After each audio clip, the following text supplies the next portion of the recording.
Alright, today I'm gonna make a video about this T-Mobile hotspot. This is more likely a user guide than anything. Alright, this is a sample of the device, so you know what to do when you got your T-Mobile Project 10 million hotspot 5G. Now, because this device is exclusively through T-Mobile, that's the only reason. You will not be able to use this on a Verizon, AT&T, or any other carrier. I hasn't tested any Mint Mobile SIM card in there yet, but I'm sure when I have an opportunity, I will. So give me time. Give me time. Now, let's begin.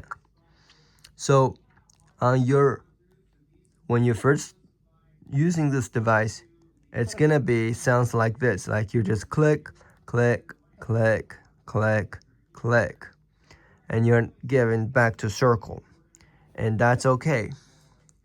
I'm gonna show you how to first find your SSID, or known as a Wi-Fi information. Okay, so we're gonna watch my finger, double click twice, and here's your Wi-Fi name. Okay, and there your Wi-Fi password. Okay, if you do not know this information default, you can always take the cover off using this thing. Take it, peel it off, and take the batteries out, and all the information is out there. Now, to get out of here, you also need to double click to get out of there really quickly. You cannot, like click once and then, hold twice. It's 1, 2. Otherwise, will not register. This is your usage right here. As you can see, mine is, data not set, data limit not set. You can set it in setting, which is I will show you later. But let me show you now. So you can set your data limit to whatever. For Project 10 million, they suggest you to use 16.6 something gigabyte a month. And that is actually quite reasonable data limit for a hotspot. Because a lot of time you don't even use on your mobile device. But yeah, that's quite generous. So we're gonna go to the next one, mailbox. You don't need to go in there just because there's no message. It only tells you initially if your SIM card's update, or welcome to T-Mobile, or message like that, or verification code sent to your phone number.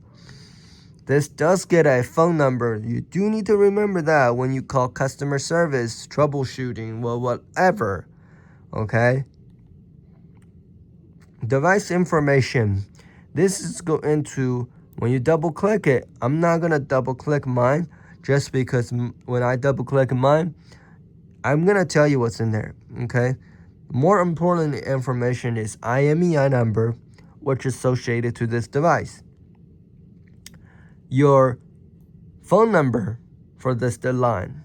When you insert the SIM card, activate the device, you need to know your phone number for customer service. If you don't, they can't help you.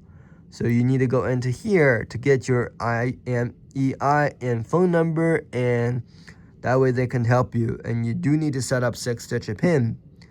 And that being said, that's pretty much it with that information and the software and the batteries.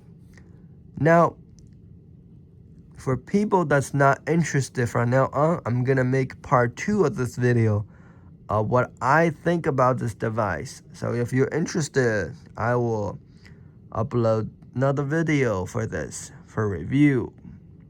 Thanks for watching, and I'll see you guys on the next one. Peace out.